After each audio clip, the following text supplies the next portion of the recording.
to know the one thing. All is happening in and of its own by divine ordination. Does the unmanifest become manifest in and of itself because of the infinite power of the field of divinity and for no other reason? That's all you need to know.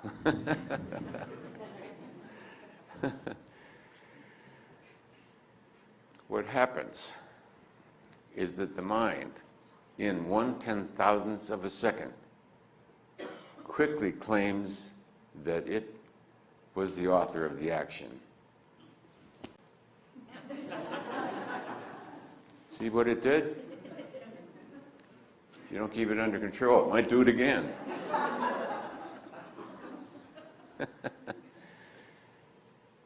Was there a decider there who decided to do that? That's a very hard illusion to break. The difference between being enlightened and not enlightened is merely to see that. If you're strictly, completely, and radically honest, radically, beyond the capacity of most people, to be honest, much less radically honest.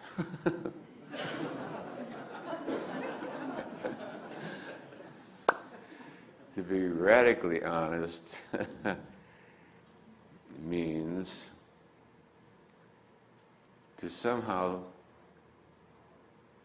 be able to beat that 1/10,000th of a second, to completely surrender that all things happen by divine providence, by the will of God, and for no other reason.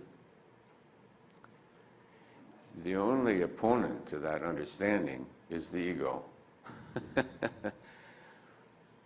And the ego's job is to claim to be God. And it does it well. It claims that it is the originator. You see, it will claim that it was the originator of that happening. The ego is a liar. To understand the liar, then, frees you from its coils. So, one thing we do is try to understand the ego in ways that have not really been discovered or described before. And that's our contribution, was discovering of the usefulness of kinesiology. Now, we do not lecture on kinesiology, and I don't even believe in it.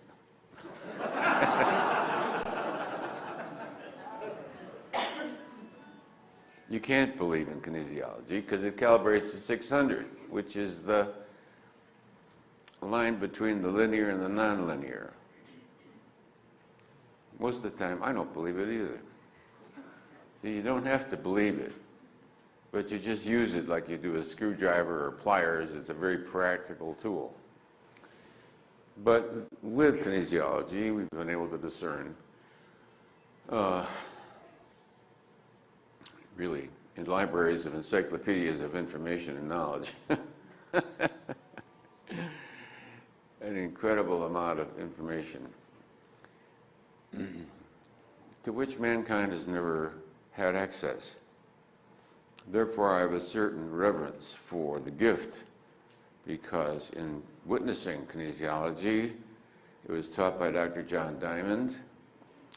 It was thought by the people who still were dominated by duality to be a local phenomena. But in this lifetime, there had already been what the world would call advanced states. And therefore, I didn't live in the same limitation. And when I saw kinesiology, what I saw was the response of an infinite field of power